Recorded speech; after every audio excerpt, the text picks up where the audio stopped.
Assalamualaikum warahmatullahi wabarakatuh.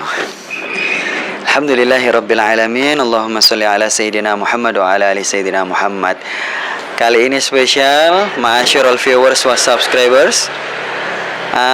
Saya mengundang penulis buku yang menarik ya, sebagaimana di channel ini adalah seputar perbukuan. Nah, buku yang akan kita bahas di sini adalah buku yang mungkin di marketplace itu tidak ditemukan lagi ya, karena stoknya sudah habis.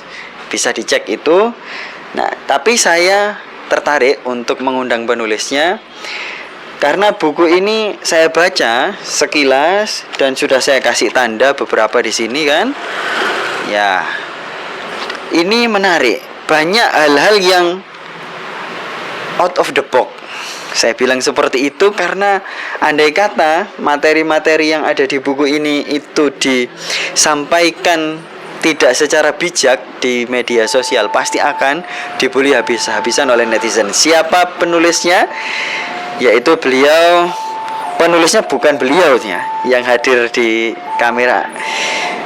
Yaitu penulisnya adalah Muhammad bin Abdurrahman Al-Utsmani. Nanti siapa beliau kita tanyai ke penerjemahnya. Beliau adalah Ustadz Robah Wahabi ya, beliau nanti profilnya sudah ada di sini di halaman belakang kalau ingin mengenal. Nah, kita langsung saja tanya apa menariknya buku ini. Nanti tentunya pemirsa bisa mengecek buku ini sudah ada di yaitu Google Playbook ya, jadi pengen tahu isinya seperti apa. Dan di channel ini juga sudah ada sekilas tentang buku ini. Sekarang kita tanya ke beliau, penerjemah dari kitab Rahmatul Ummah. Nah, Rahmatul Ummah ini kitab apa? Kitab siapa? Silakan Ustadz Robah Wahabi untuk memperkenalkan kitab ini. Assalamualaikum warahmatullahi wabarakatuh.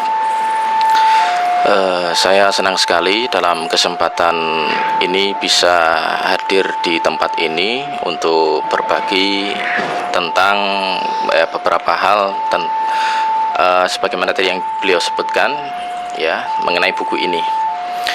Baik, mungkin akan saya sedikit perkenalkan ya tentang buku ini. Jadi ini adalah buku yang dengan judul asli Rahmatul Ummah fi Ikhtilafil A'immah. Tetapi di dalam cover ini kemudian kita kasih judul Kompendium Fikih, Ijma' dan Ikhtilaf 4 madhab standar dan madhab asing. Nah, kenapa kemudian kita beri judul ini? Ya, biar lebih menarik ya pastinya.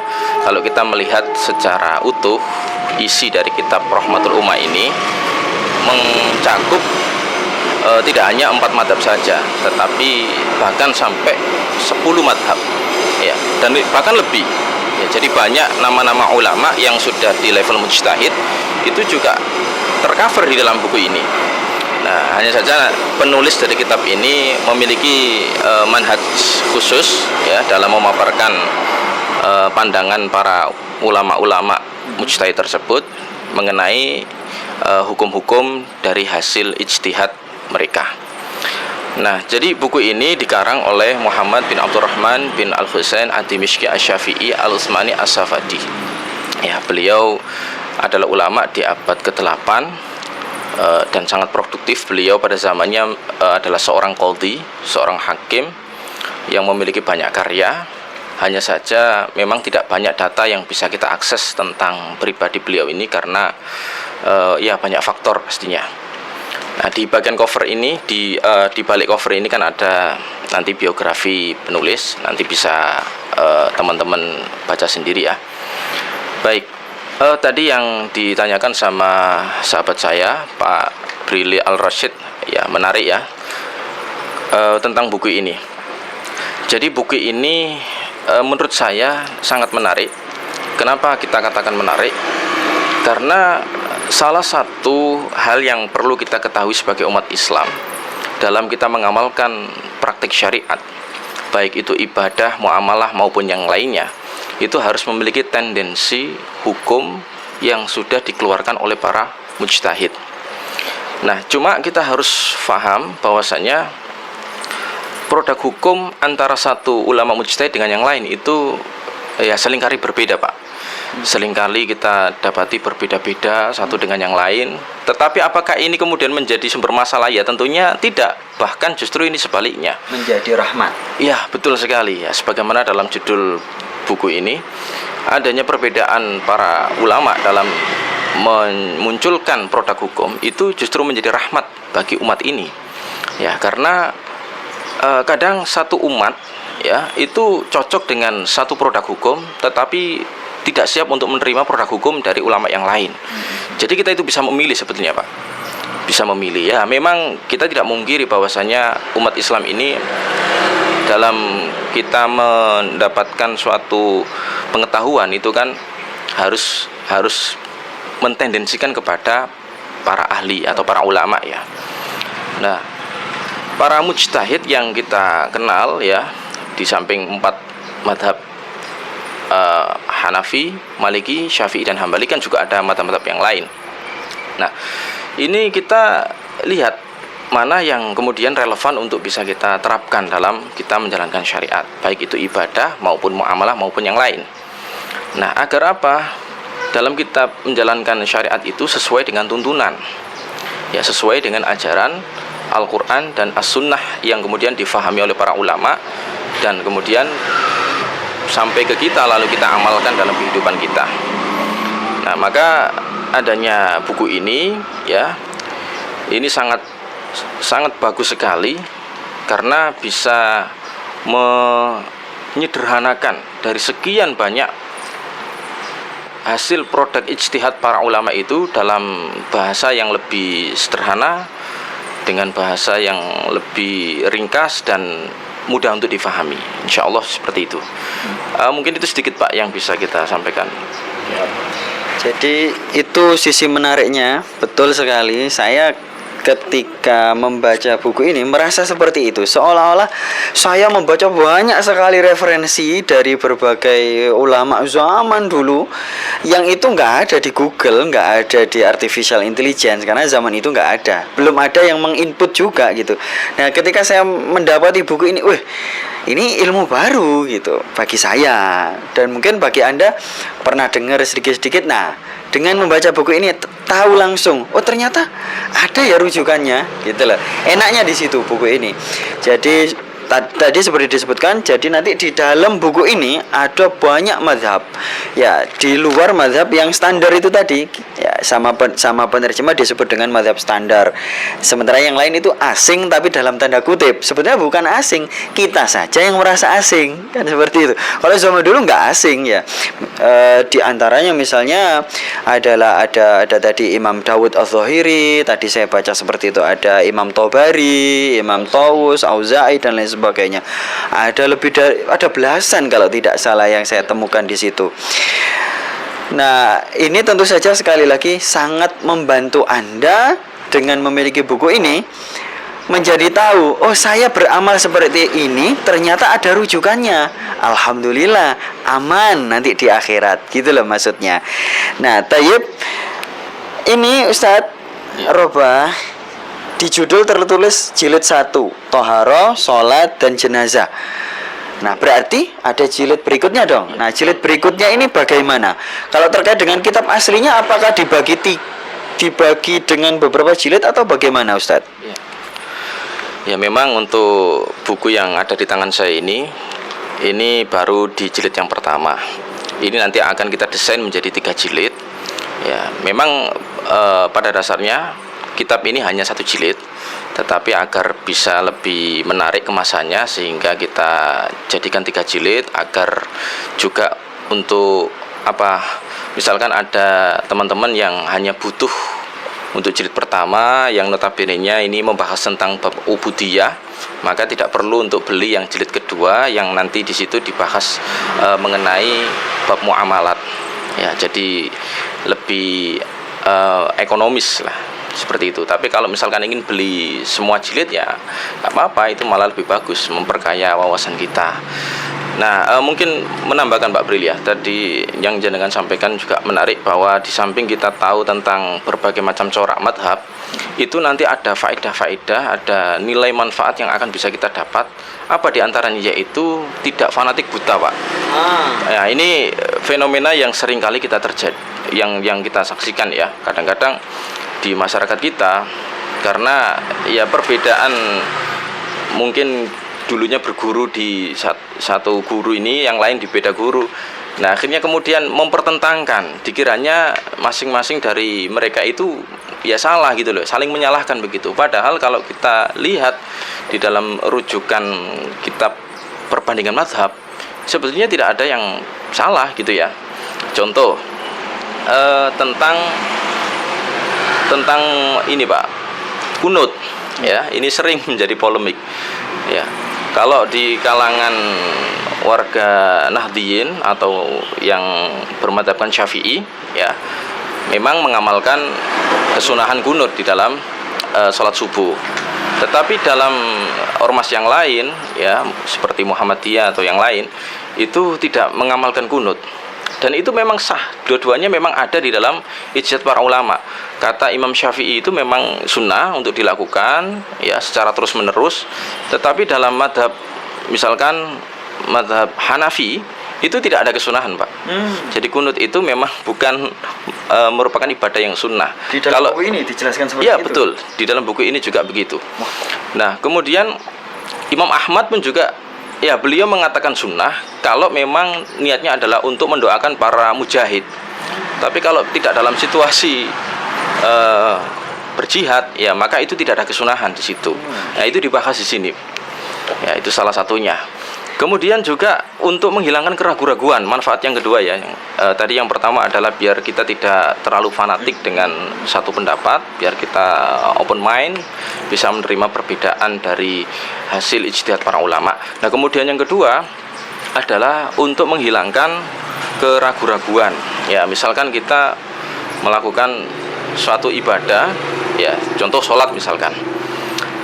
Sholat itu kalau misalkan takbir Allahu Akbar, kalau kita hanya mengacu kepada madhab Syafi'i, itu kan harus menghadirkan niat itu bersamaan dengan takbir Pak. Jadi Allahu Akbar harus bersamaan dengan menghadirkan saya berniat melakukan sholat, misalkan sholat apa, duhur, asar, maghrib, isya, subuh. Kemudian juga kalau menjadi imam ya harus menyertakan menjadi imam, makmum pun juga begitu, harus niat menjadi makmum. Nah, ini kadang-kadang sebagian orang itu takbirnya itu berulang-ulang karena apa? Merasa belum mencakup semua hal-hal yang perlu untuk dihadirkan dalam niat. Ya, jadi jika Allah nggak jadi lagi, Allah, ini kan ragu-ragu, was-was terus itu. Ya, ini kan nggak baik kan begitu. Sehingga menghabiskan banyak waktu, sehingga sholatnya jadi masbuk atau mungkin nggak jadi sholat, itu bisa-bisa. Nah, dalam kitab ini itu disebutkan bahwasanya dalam versi madhab Hanafi ya, maka menghadirkan niat sebelum takbir itu nggak apa-apa. Ya, jadi niat kita itu sudah kita tanamkan pada saat sebelum takbir. Saya berniat melakukan sholat duhur, menjadi imam atau menjadi makmum fardu karena Allah Ta'ala, Allahu Akbar. Itu sudah cukup. Nah, jadi ketika takbir tanpa harus Allah terlalu lama, nah itu sah dalam versi madhab Hanafi. Nah, apakah yang seperti ini boleh? Ini kan mencampurkan adukan madhab, kata sebagian orang. Nah, di sini perlu saya tegaskan ya, memang para ulama sendiri juga masih berselisih pendapat mengenai apakah boleh orang itu talfik ya, ataukah boleh talfik itu dalam kondisi tertentu. Nah, ternyata setelah kita pelajari lebih jauh, ya memang talfik itu merupakan larangan bagi para muqallid. Muqallid itu berarti orang yang bertaklid. Taklid itu artinya meniru atau menggunakan hukum yang sudah dimunculkan oleh para imam mujtahid. Nah, kalau kemudian dalam situasi yang sulit ya, dalam keadaan masyaqqah seperti tadi was-was itu, atau dalam keadaan kita payah kalau misalkan tetap berpegang dalam satu madhab, maka boleh untuk berpindah kepada madhab lain meskipun dalam tanda kutip itu jatuh kepada praktek talfik. Ya, talfik itu mencampur adukan yang tidak dalam satu qodiyah. Qodiyah itu artinya satu rangkaian satu rangkaian mungkin ya ibadah lah ya. wudhu, syarat rukunnya dan sebagainya itu kalau kita menggunakan wudhunya versi madhab Hanafi ya maka harus utuh Hanafi semua. Kalau Syafi'i ya harus utuh semua Syafi'i, nggak boleh campur adukan. Kalau campur adukan itu namanya talfik. Nah, menurut sebagian ulama talfik itu dilarang. Tetapi menurut pendapat yang lain talfik itu tidak apa-apa. Kadang-kadang meskipun tidak harus dalam kondisi yang mendesak. Kondisi yang masyaqah itu sulit ya. Nah, itu boleh. Menurut Imam Ibnu Ziyad mengatakan hal itu boleh karena orang awam ya termasuk kami juga orang awam karena belum mencapai derajat mujtahid, Pak. Nah, boleh kita menggunakan pendapat yang mana saja selama itu masih mencocoki pendapat dari para ulama mujtahid dan memang sudah terkodifikasi di dalam kitab-kitab para ulama. Nah, itu, Pak. Minimalnya terkodifikasi di buku ini. Betul sekali. Ya, karena ini memang studi awal ya. Kalau kita melihat perkataan dari siapa? Profesor Dr. Mahmud Hamid Osman ya, beliau salah satu pengajar di Universitas Al-Azhar Kairo. Beliau membuka sebuah majelis taklim ya dengan menggunakan kitab Rahmatul Ummah fi Ikhtilafil A'immah. Di bagian awal pengajian itu beliau menyatakan bahwasanya kitab Rahmatul Ummah ini menjadi materi pemula bagi para tolabul ilmi yang ingin menekuni ilmu tentang perbandingan mazhab. Nah, maka ya saya himbaukan kepada teman-teman mahasiswa yang khususnya yang di Universitas Islam, perguruan tinggi Islam ya. Kitab ini akan sangat membantu untuk membuka wawasan kita semua ya, agar nanti pada saat perkuliahan ya, terutama di dalam materi fikih itu bisa membuka banyak perspektif ya, baik dalam urusan ubudiyah maupun dalam urusan muamalat ya. Ini sangat cocok sekali ya. Itu Pak Bril. Nah, jadi wah, ini saya jujur dengan pemaparan dari penerjemahnya langsung, saya bandingkan dengan isi terjemahan beliau ini, saya jadi lebih semangat lagi untuk menghatamkan ini sekaligus menghafalkan. Sebenarnya lebih semangat seperti itu karena ya tadi informasinya menarik sekali. Jadi selain menjadi kajian rutin di Masjid Al-Azhar, juga ini membantu kita orang awam untuk tahu kita berislamnya itu ikut siapa, model siapa, bisa nggak dipertanggungjawabkan, kan seperti itu. Jadi ya insya Allah lah saya akan menghatamkan ini. Ini rencananya jilid 1, berarti ada jilid berapa Ustadz rencananya? Iya, nanti insya Allah sebentar lagi akan launching jilid 2 dan jilid 3. Nah, ini dia jilid 2 ininya. Nah, ini sudah kebetulan sudah kita cetak ya. Ini baru sampel, belum kita sertakan covernya. Ini nanti memuat beberapa bab juga ya. Ada bab apa saja itu Pak Bri? Kalau yang jilid 2 ini zakat sampai jual beli. Nah, ya, jadi ini lebih banyak kepada bab muamalat. Ya, muamalatnya berkenaan dengan harta. Berarti ini ibadah ghairu mahdhah. Kalau yang jilid pertama ini ibadah mahdhah. Ya, mahdhah itu artinya murni ibadah yang tidak ada sangkut pautnya dengan harta. Ya. Nah, sedangkan kalau yang ghairu mahdhah itu ada keterkaitan dengan persoalan harta. Nah, itu nanti akan kita urai secara lengkap di jilid yang kedua. Nah, terus ada jilid berikutnya berarti ya? Iya Pak. Ini ada. Ini ada jilid yang ketiga ini ya. Jilid yang ketiga. Ini Jilid. mulai dari salam, yaitu pemesanan, Iya. sampai ummul walad. Iya. Ummahatul aulad. Ada ini kelanjutan dari bab muamalat, sebagian tercover di dalam jilid yang ketiga. Juga nanti di dalamnya ada pembahasan tentang jihad, Pak. Oh, ada. Ini menarik ini. Ini Istilah yang barangkali oleh sudah- sebagian orang itu dianggap sebagai hal yang apa Pak? Tabu, Bahasanya itu bahkan tabu mungkin sekarang ya. Ya kenapa harus tabu? Kalau kita bisa memahami makna jihad secara benar ya dalam pandangan para ulama, maka kita akan bisa memposisikan jihad yang syar'i itu seperti apa. Insya Allah. Ya, jadi tidak kemudian jihad yang disalahpahami oleh sebagian kelompok sehingga mencitrakan buruk Islam di mata dunia. Ndak. Di dalam kitab ini nanti akan dipaparkan tentang bagaimana jihad itu diatur sedemikian rupa sehingga orang kemudian bisa paham ya bahwasanya konsep jihad itu memang sangat amat diperlukan di dalam kita menjalankan agama ini. tetapi harus dengan pemahaman yang benar ya. Ya, jangan kemudian dijustifikasi jihad berarti ekstrim. Wah, itu salah, itu terburu-buru. Harusnya baca dulu. Ya, lihat secara utuh dulu. Nanti biar paham. Gitu, Pak ya. Siap Ustadz. Berarti saya harus menunggu jilid kedua dan jilid ketiganya terbit ini supaya bisa khatam. Menarik Ustadz. Dari awal sampai akhir kita sudah tahu kalau soal harga itu kita bisa browsing saja kayaknya. Siapa tahu dapat diskonan. Nah, mungkin ada reseller yang ngasih diskon kan. Kalau saya dapat harga khusus kan dari penerjemahnya langsung. Ya, tayyib. Jadi para pemirsa rahimani wa rahimakumullah, ayuhan netizen, kita sudah tahu buku ini sangat bagus, sangat menarik, sangat penting bagi Anda semuanya. Nah, ini terakhir Ustadz, kasih penegasan siapa saja yang harus punya buku ini, dan kemudian apakah mereka ini bisa nggak dapat gratisan. Ya, misalkan kalau tidak dalam bentuk buku, mungkin dalam bentuk pengajiannya. Nah, itu kira-kira kapan kalau memang ada pengajiannya bisa diikuti online atau offline, bagaimana? Silakan Ustaz. Oke, menarik sekali pertanyaan ini ya. Dan ini menjadi pertanyaan pamungkas. Mudah-mudahan nanti bisa memberikan jawaban yang memuaskan, terutama dalam hati Pak Brili. Baik, untuk buku ini sebetulnya sesuai dengan kalangan apa saja.